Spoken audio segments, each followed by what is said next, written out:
Rarely does a game come along that feels genuinely unique. Not unique in the marketing sense. Not unique because it has a crafting system and a skill tree like everything else. I mean, properly, unapologetically. What did I just play unique? Romeo is a Dead Man is one of those games. It's messy, it's ambitious, it has technical issues that will absolutely make Digital Foundry raise an eyebrow. And yet, somehow, despite all of that, it delivers an experience that feels unlike anything else out right now. If you're a fan of No More Heroes, Killer is Dead, or Shadows of the Damned, you already know the energy we're dealing with here. Hyper-stylized violence, surreal storytelling, characters with names that sound like they were generated by a glam rock AI. Grasshopper Manufacturer hasn't mellowed with age. If anything, they've doubled down. And honestly, I kind of respect that. Let's talk about it. You play as Romeo Stargazer. Yes, that is his real name. No, subtlety is not invited to this party. Romeo is fatally wounded by a monster during a mysterious attack just when you think he's about to flatline. His scientist grandfather Benjamin steps in and injects a life support system directly into his eye. Because where else would you put it? This device keeps Romeo alive by mechanically supporting his damaged organs. He's technically alive, but also not entirely human anymore. Think space-time Robocop with better hair. But surviving that attack doesn't just save his life, it shatters the space-time continuum, naturally, and instead of taking a week off to process that trauma, Romeo becomes a space-time special agent for the FBI. Yes, the FBI now handles multiversal anomalies. His mission is to track down his girlfriend, Juliet Dendrobium, who, along with alternate versions of herself, keeps appearing across different timelines. If that sounds confusing, that's because it is, and I've barely scratched the surface. Like most Suda51 games, the story runs on dream logic. It doesn't care if you fully understand it, it cares about tone, symbolism, excess, and style. There are moments that feel profound, moments that feel completely absurd, and moments where you just nod slowly and say, sure, why not? By the end of the game, I wasn't entirely sure what it was trying to say, but I was entertained the entire time, and honestly, that might be the point. Structurally, Romeo is a Dead Man feels like a spiritual successor to No More Heroes. Each chapter starts aboard Romeo's ship, which acts as your hub, and in a delightful twist, this entire section is rendered in a top-down, 16-bit inspired pixel art style. It's charming, it's nostalgic. It also contains systems that sound completely unhinged when described out loud. On your ship, you can talk to crew members, buy upgrades, grow something called bastards, and cook katsu curry to take into the field for stat boosts. Yes, you cook curry before fighting interdimensional horrors. Meal prep is important, even when time itself is collapsing. The hub works surprisingly well. It gives you space to breathe between missions, and more importantly, it makes progression feel physical. You're not just clicking through menus, you're walking around your ship, interacting with systems, and preparing for the next timeline disaster.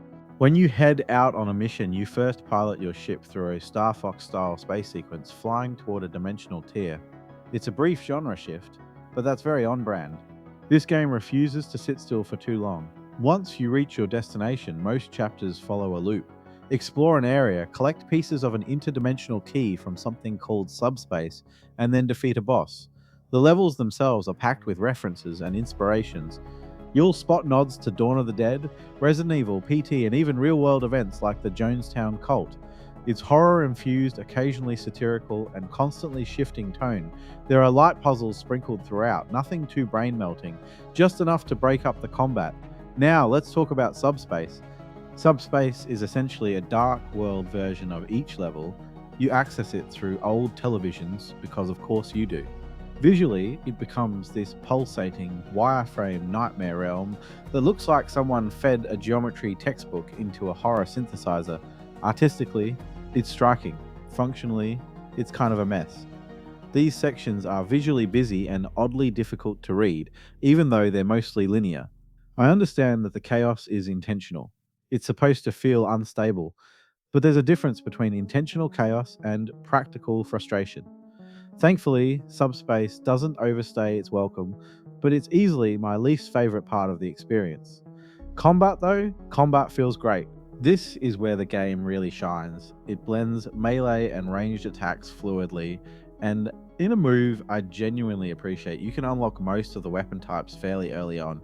The game basically says, here are the tools, go nuts.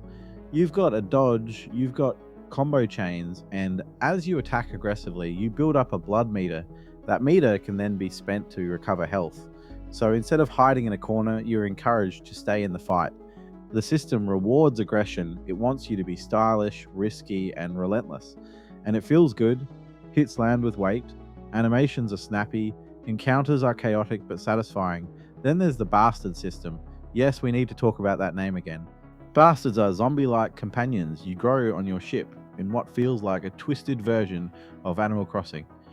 You plant them, nurture them, and the longer you leave them to grow, the stronger they become. Nothing says wholesome life sim like cultivating combat-ready undead. You can equip up to 4 bastards at a time, and each one provides a unique combat ability. Some act as sentry guns, others slow enemies, poison them, or provide area control. And if you collect enough, you can fuse them together to enhance their stats. It's kind of like Persona Fusion, but messier and more punk rock. This system adds meaningful depth.